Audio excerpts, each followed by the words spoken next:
उत्तर प्रदेश विधानसभा चुनाव 2027 की तैयारियों के बीच समाजवादी पार्टी ने चुनावी रणनीति को धार देना शुरू कर दिया है। राजधानी लखनऊ में समाजवादी पार्टी के विचारक ज्ञानेश्वर मिश्र की जयंती पर आयोजित प्रबुद्ध यानी ब्राह्मण सम्मेलन के दौरान समाजवादी पार्टी के राष्ट्रीय अध्यक्ष अखिलेश यादव ने ऐसा बयान दिया जिसे राजनीतिक गलियारों में बड़ा चुनावी संकेत माना जा रहा है। उन्होंने मंच से पूर्व मंत्री तेज नारायण उर्फ पवन पांडे का नाम लेते हुए विश्वास जताया कि वह आगामी विधानसभा चुनाव में अयोध्या सीट से जीत दर्ज करेंगे।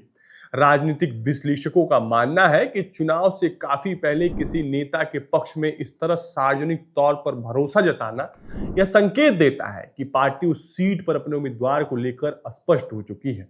ऐसे में माना जा रहा है कि अयोध्या विधानसभा सीट से पवन पांडे समाजवादी पार्टी का प्रमुख चेहरा होंगे।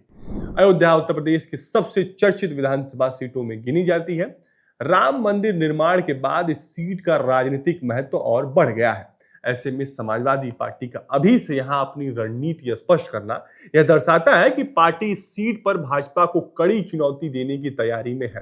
अखिलेश यादव के इस बयान के बाद पार्टी कार्यकर्ताओं में भी उत्साह देखा गया। सपा संगठन इसे चुनावी अभियान की शुरुआती तैयारी के रूप में देख रहा है। ज्ञानेश्वर मिश्र की जयंती पर आयोजित सम्मेलन में बड़ी संख्या में प्रबुद्ध वर्ग और ब्राह्मण समाज के लोग शामिल हुए। समाजवादी पार्टी लंबे समय से अपने पीडीए यानी पिछड़ा, दलित और अल्पसंख्यक यानी सामाजिक समीकरण को मजबूत करने की रणनीति पर काम कर रही है। अब पार्टी ब्राह्मण और अन्य स्वर्ण वर्गों को भी अपने साथ जोड़ने का प्रयास कर रही है। राजनीति के जानकारों का मानना है कि यह सम्मेलन केवल एक सामाजिक कार्यक्रम नहीं था, बल्कि आगामी विधानसभा चुनाव को ध्यान में रखकर तैयारी की गई व्यापक रणनीति का हिस्सा माना जा रहा है। तेज नारायण पांडे, जिन्हें राजनीतिक हलकों में पवन पांडे के नाम से भी जाना जाता है, समाजवादी पार्टी के प्रमुख नेताओं में शामिल है और पार्टी के राष्ट्रीय अध्यक्ष अखिलेश यादव के करीबी नेताओं में गिने जाते हैं। लंबे समय से संगठन और चुनावी राजनीति में सक्रिय भूमिका निभाते रहे। साल 2012 के विधानसभा चुनाव में उन्होंने अयोध्या यानी तत्कालीन फैजाबाद सीट से भारतीय जनता पार्टी के वरिष्ठ नेता लल्लू सिंह को हराकर बड़ी जीत दर्ज की थी। इसके बाद अखिलेश यादव सरकार ने उन्हें मनोरंजन कर का राज्य मंत्री और बाद में वन राज्य मंत्री की जिम्मेदारी सौंपी गई थी। पवन पांडे ने अपने राजनीतिक जीवन की शुरुआत छात्र राजनीति से की। वर्ष 2004 में वह लखनऊ विश्वविद्यालय छात्र संघ के उपाध्यक्ष चुने गए। इसके बाद उन्होंने संगठन और जनसंपर्क के माध्यम से अपनी अलग पहचान बनाई। आज भी वह अयोध्या क्षेत्र में समाजवादी पार्टी के प्रमुख नेताओं में गिने जाते हैं और स्थानीय मुद्दों पर लगातार सक्रिय रहते हैं। हाल के समय में पवन पांडे राम मंदिर परिसर में चढ़ावे से जुड़े कथित विवाद को लेकर भाजपा सरकार और मंदिर ट्रस्ट पर लगातार सवाल उठाते रहे हैं। इस मुद्दों पर उन्होंने प्रेस कॉन्फ्रेंस, सोशल मीडिया और विभिन्न मंचों के माध्यम से अपनी पार्टी का पक्ष रखा है।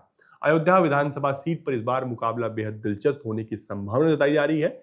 एक और भाजपा अपने मजबूत जनाधार को बनाए रखने की कोशिश करेगी, तो वहीं समाजवादी पार्टी इस सीट पर राजनीतिक बढ़त हासिल करने के लिए पूरी ताकत झोंकने को संकेत दे चुकी है। अखिलेश यादव का सार्वजनिक बयान यह स्पष्ट करता है कि पार्टी ने चुनावी तैयारियों को तेज कर दिया है। हालांकि उम्मीदवारों की आधिकारिक घोषणा अभी बाकी है, लेकिन इस बयान ने अयोध्या की सियासत में नई चर्चाओं को जन्म दे दिया है और आने वाले समय में इस सीट पर राजनीतिक गतिविधियां और तेज होने की संभावना है। फिलहाल के लिए इतना ही। और भी ऐसी वीडियो के लिए देखते रहें बजरबट्टू दुनिया। धन्यवाद।